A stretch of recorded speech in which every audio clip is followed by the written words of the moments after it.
Realme Q সিরিজের আরও একটা নতুন এবং আমেজিং স্মার্টফোন পানির দামে লঞ্চ করা হয়েছে। এর নাম হচ্ছে গিয়ে Realme Q5 এবং এই ফোনটার ডিজাইন দেখে আপনারা প্রথমত ভেবে উঠবেন যে Realme 9 ফোনটাকে নিয়ে কথা বলছি আমি, যেখানে কিনা AMOLED প্যানেলের ডিসপ্লে ছিল। বাট Realme Q5 স্মার্টফোনটাতে 120Hz এর ডিসপ্লেকে ইউজ করেছে Realme। তার সাথে সর্বোচ্চ 8GB র্যাম এবং স্ন্যাপড্রাগনের পাওয়ারফুল 5G চিপসেটের সাথেই আসে Realme Q5 স্মার্টফোনটা। সো Realme Q5 সম্পর্কে সম্পূর্ণ বিস্তারিতভাবে তো জানাবোই, তার সাথে বাংলাদেশের মার্কেটে কেমন প্রাইসে পাওয়া যাবে এই ফোনটা সেই সম্পর্কে জানতে ভিডিও নিচে লাইক বাটনে ক্লিক করে শেষ পর্যন্ত দেখতেই থাকুন। সর্বপ্রথমে জানা যাক যে এই ফোনটার বক্সের ভেতরে কি পাওয়া যাবে। 65 ওয়াটের চার্জিং ব্রিকের পাশাপাশি USB type C data cable এবং সিম ইজেক্টর টুল আর একটি সাদামাটা টিপু কেসকে প্রোভাইড করা হয়েছে Q5 স্মার্টফোনটার বক্সের সাথে। আর এই ফোনটার ডিজাইন আগেই বললাম যে Realme 9 4G স্মার্টফোনের মতো। সো ব্লু, ব্ল্যাক, সিলভার এবং গোল্ড এই সকল কালারের সাথে লঞ্চ করা হয়েছে Realme Q5 স্মার্টফোনটাকে। আর এই ফোনটার ওজন হচ্ছে গিয়ে 195 গ্রামের মতো। তাছাড়া এখানে 6.6 ইঞ্চির একটি ডিসপ্লে থাকায় এক হাতে ইউজ করা কিছুটা কষ্টসাধ্যকর ব্যাপার হয়ে যাবে ইউজারদের জন্য। তবে যারা কিনে একটু বড় আকৃতির ফোন পছন্দ করেন তাদের জন্য Realme Q5 স্মার্টফোনটা একটা perfect choice. 3.5mm headphone Jack, side mounted fingerprint scanner সহ সব ধরনের প্রয়োজনীয় সেন্সরি পাওয়া যাবে রিয়েলমির এই ফোনটিতে। এই স্মার্টফোনটাতে সিঙ্গেল লাউড স্পিকারকে ইউজ করেছে Realme। যদি স্টোরি স্পিকারকে ইউজ করা হতো তাহলে পারফেক্ট হতো। গেমিং এর জন্য 120Hz এর ডিসপ্লে প্যানেলকে ইউজ করা হয়েছে Realmeর এই ফোনটিতে, যেখানে কিনা 240Hz এর টাচ স্যাম্পলিং রেটের পাশাপাশি প্রায় 600 নিটস এর পিক ব্রাইটনেস পাওয়া যাবে। তাই AMOLED এর মতো অতটা ব্রাইট না হলেও আউটডোরে আপনারা ইজিলি ইউজ করতে পারবেন 5G স্মার্টফোনটাকে।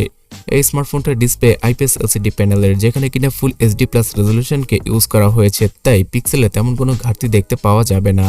ফোনটার উপরে মানে ডিসপ্লের উপরে কোন ধরনের প্রোটেকশন গ্লাসকে ইউজ করেছে Realme সেটা স্পেসিফিক ভাবে জানায়নি, তাই অবশ্যই ভালো মানের টেম্পার গ্লাসের পাশাপাশি একটি ভালো টিপু কেসকে ইউজ করার পরামর্শ রইল, বিকজ ফোনটার ব্যাক প্যানেল পুরোটাই প্লাস্টিক দিয়ে তৈরি। ডিসপ্লের কোয়ালিটির কথা বলতে গেলে যে কোনো ভিডিও আপনারা অনায়াসে ওয়াচ করতে পারবেন, আর এখানে পিক্সেলের ঘাটতি অথবা শার্পনেসে কোনো ঘাটতি দেখতে পাওয়া যাবে না। তাছাড়া এই ডিসপ্লেটাতে কালার এবং অন্যান্য সকল টোন একদম পারফেক্টভাবেই টিউন করা রয়েছে, যদিও কিনা AMOLED ডিসপ্লের মতো অতটাও পাঞ্চি কালার শো করবে না এবং ডার্ক মোডে পুরোপুরি ব্ল্যাক হবে না, তারপরও LCD প্যানেলের ডিসপ্লে হিসেবে একটা পারফেক্ট ডিসপ্লেকে ইউজ করেছে Realme এখানে। এই স্মার্টফোনটাতে 120Hz এর রিফ্রেশ রেট থাকায় অনেক বেশি স্মুথ মনে হবে যখন কিনা ফোনটাকে আপনারা ইউজ করবেন, এবং এখানে ভ্যারিয়েবল রিফ্রেশ রেটের সাপোর্টও রয়েছে, তাই অটো মোডে সিলেক্ট করলে 45 থেকে শুরু করে 120Hz পর্যন্ত এই স্মার্টফোনটার ডিসপ্লে ওঠানামা করবে, যেটা কিনা ব্যাটারি লাইফ সেভ করতে অনেক বেশি কাজে আসবে। Realme UI 3.0 এর সাথেই আসে Realmeর এই স্মার্টফোনটা, যেখানে কিনা out of the box Android 12 এর সাপোর্টটা পাওয়া যাবে। আর আগামী 2 বছরের অ্যান্ড্রয়েডের আপডেট পাওয়া যাবে এই ফোনটায়। সো আগামীতে Android 13 এবং 14 এর আপডেটটা পেয়ে যাবে Realme Q5 স্মার্টফোনটা। তাছাড়া Realme UI 3.0 কে খুব ভালোভাবে টিউন করা হয়েছে Realme Q5 স্মার্টফোনের সাথে।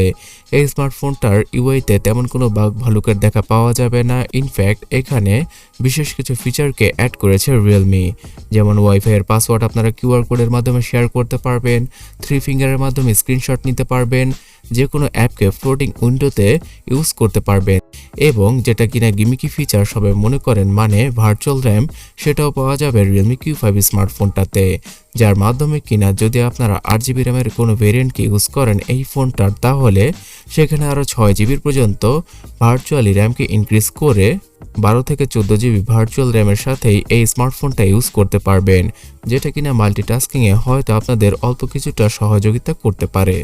আর হ্যাঁ, Realme UI 3.0 চাইনিজ ভার্সনটা থাকলেও এই স্মার্টফোনটাতে সাইড লোড করে বিকাশ, দারাজ, ফুডপান্ডা এই সকল বাংলাদেশি অ্যাপগুলোকে ইজিলি ইউজ করা পসিবল। তবে ক্যামেরা সেকশনে এখানে Realme অনেক বড় কস্ট কাটিং করেছে। 50 মেগাপিক্সেলের প্রাইমারি ক্যামেরা সেন্সরের পাশাপাশি 2 মেগাপিক্সেলের দুইটা ফালতু ম্যাক্রো এবং ডেপথ ক্যামেরা সেন্সরকে ইউজ করা হয়েছে ফোনটার 2 এবং 3 নম্বর ক্যামেরা সেন্সর হিসেবে। সো ফোনের ডিজাইনটা যাতে অসুন্দর না হয়ে যায় তাই Realme এই কাজটি করেছে, যেটা তাদের করা একদমই উচিত হয়নি।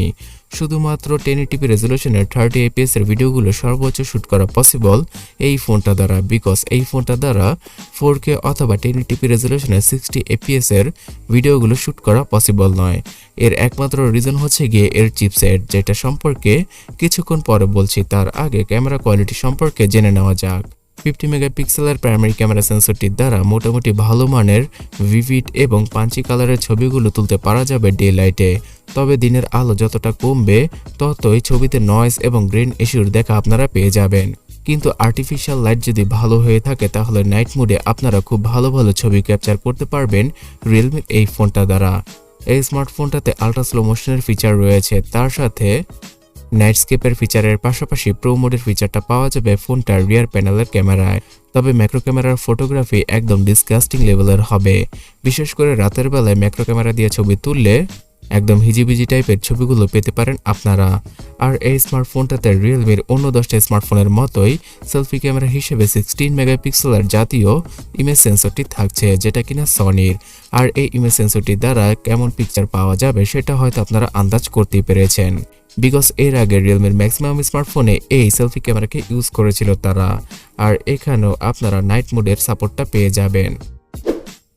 সো যেটা বলছিলাম, চিপসেটের জন্যই এই স্মার্টফোনটা দ্বারা 4K তে ভিডিও রেকর্ডিং করা পসিবল নয়। আর এই চিপসেট হিসেবে স্ন্যাপড্রাগনের 695 5G চিপসেটকে ইউজ করেছে রিয়েলমি, যেটা কিনা 6 ন্যানোমিটার আর্কিটেকচারে তৈরি করা একটা পাওয়ার এফিশিয়েন্ট প্রসেসর। আর এখানে অ্যাড্রিনো 619 জিপিওটা থাকছে। সো পারফরমেন্সের কথা বলতে গেলে রিয়েলমি 7 প্রো 8 প্রো এই সকল স্মার্টফোনের মতোই পারফরমেন্স পাওয়া যাবে রিয়েলমির এই ফোনটা থেকে। তবে এখানে কস্ট কাটিং করার জন্য কোয়ালকম 4K ভিডিও রেকর্ডিং এর অপশনটা দেয়নি। তাছাড়া HDR ভিডিওগুলো আপনারা ওয়াচ করতে পারবেন না রিয়েলমির এই ফোনটা দ্বারা, বিকজ এখানে চিপসেটের সাপোর্টটা নেই। তবে ওভারঅল বলতে গেলে Q5 স্মার্টফোন থেকে রেগুলার ইউজ করার জন্য এই চিপসেটটা পারফেক্ট। ইনফ্যাক্ট যেই বাজেটের মধ্যে 5G কানেক্টিভিটির সুবিধা নিয়ে এসেছে রিয়েলমি, সেই দিকটা দেখলে রিয়েলমি একটা পারফেক্ট কাজ করেছে। যদিও কিনা আগের জেনারেশনের তুলনায় এখানে ফিচারগত ক্ষেত্রে অনেকটাই কস্ট কাটিং করেছে তারা। গেমিং এর কথা বললে পাবজি গেমটা সর্বোচ্চ 40fps এ স্মুথ সেটিংসে রেখে খেলা যাবে। এছাড়া ফ্রি ফায়ার গেমটা আপনারা অনায়াসে প্লে করতে পারবেন। তবে জেমশেম ইম্প্যাক্টের মতো গেমগুলো অত সহজেও প্লে করা পসিবল হবে না এই স্মার্টফোনটি দ্বারা। হিটিং ইস্যুর কথা বললে তেমন কোনো হিটিং ইস্যুই নেই এই ফোনটিতে। আর স্টোরেজ সেকশনে 6GB এবং 8GB র্যামের সাথেই লঞ্চ করা হয়েছে রিয়েলমি Q5 5G স্মার্টফোনকে। এখানে 128GB সহ 256GBর সর্বোচ্চ UFS 2.2 এর ইন্টারনাল মেমোরিকে ইউজ করেছে রিয়েলমি। আর এই ফোনটাতে হাইব্রিড সিম স্লটকে ইউজ করা হয়েছে, তাই দুইটা সিম অথবা একটা সিম আর একটা SD কার্ডকে একসাথে ইউজ করা পসিবল হবে, যেটা কিনা অনেকের জন্যই ডিল ব্রেকার। পাওয়ার ব্যাকআপ দেওয়ার জন্য এই স্মার্টফোনটিতে 5000 mAh এর বিশাল আকৃতির ব্যাটারি থাকছে। তার সাথে পাওয়া যাবে 65 ওয়াটের চার্জিং স্পিড, যার মাধ্যমে কিনা সর্বোচ্চ 50 মিনিটের আশেপাশেই এই ফোনটা ফুলি চার্জ করা পসিবল। সো ভিউয়ার্স, আপনারা হয়তো বুঝতেই পেরেছেন যে কোয়ালকমের 5G কে ইমপ্লিমেন্ট করতে গিয়ে রিয়েলমি এখানে ক্যামেরা আর ডিসপ্লে সেকশনে কিছুটা কস্ট কাটিং করেছে। আর এই স্মার্টফোনটার স্পেসিফিকেশন অনেকটাই রিয়েলমি 9 প্রো স্মার্টফোনটার মতোই, এবং চাইনিজ মার্কেটে শুধুমাত্র 1299 ইউয়ানে লঞ্চ করা হয়েছে রিয়েলমি Q5 5G স্মার্টফোনের বেস ভেরিয়েন্টকে, যে প্রাইসিংটাকে ইন্ডিয়ান রুপিতে কনভার্ট করলে 15,000 রুপি আর বাংলাদেশি টাকায় কনভার্ট করলে 17,300 টাকার মতোই পড়ে।